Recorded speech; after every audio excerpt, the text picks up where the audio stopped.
Ni hao, my name is Gregory Evans and I'm a scientist with Amway Corporation, where I've worked now for 28 years. I spent a good portion of my time working in air treatment. Air purification is essential for good air. You know, you can choose the food that you eat, you can choose the water that you drink, but very rarely in life do you get to choose the air that you breathe. The good news is there are a lot of new studies that have just recently come out that show the benefit of having cleaner air. There was a Danish study produced just a couple of years ago where they showed that they could increase the oxygen in the blood by 8% in just 24 hours or 48 hours.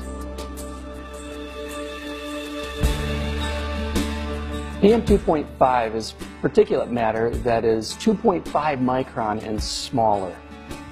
And it's linked to a whole host of problems in the human body because it gets down to the gas exchange area of the lungs and transfers into the blood. It's 24 times smaller than a human hair.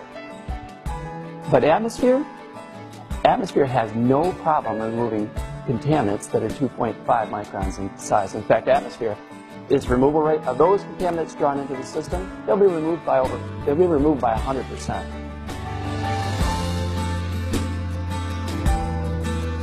Yeah, atmosphere is very effective in removing contaminants like SARS and bacteria. The SARS virus is about 0.1 microns in size, and atmosphere has been proven and shown to remove 99.99% of contaminants that are SARS size that are drawn into the system.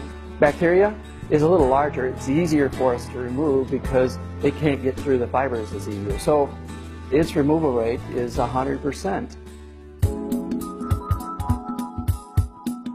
Formaldehyde is a gaseous compound, and the filter responsible for removing that from the air would be the carbon odor filter. It's packed with 1,900 grams of a highly activated coconut carbon that has a special chemical process on there that specifically targets gases like formaldehyde, and it does an awesome job in removing it from the air.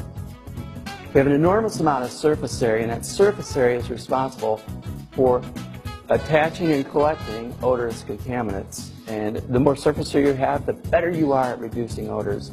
An atmosphere has an extraordinary amount of surface area, more than 1.6 million square meters of surface in each of the filter.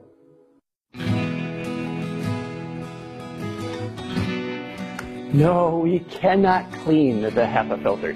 There are small fibers in there, and if you take a vacuum to it, you'll ruin the fibers and ruin your performance at the same time. If you wash it with water, you're going to give bacteria and virus now exactly what they need to thrive and populate on the filters. No, you can't vacuum the odor filter. The odors on the carbon filter are not removable by vacuum. The treatments that we put on there turn those odors into salt. They're permanently lodged in the filter. They're not coming off. So there's no sense to washing. There's no sense to baking. There's no sense to trying to vacuum them out. Once that's filled up, there's no restoring it. Yeah, I recommend that you get one and use it. That you use it 24 hours a day, 7 days a week, and let it clean the air that you breathe. Most people get the best benefit from an atmosphere or any air treatment by putting it in their bedrooms because that's where we spend the most time, and oddly enough, that's the dirtiest room typically in the home. Replace your filters when atmosphere says the filter life is done. It is the best thing that you can do for yourself is take care of your atmosphere so it can take care of you. You know, in a larger sense, it's like driving the car. You need to put gas in your car to continue getting around the city, right? So atmosphere needs filter replacement at appropriate times. When the system says the filters are done, you should replace it so that it can continue cleaning the air that you breathe.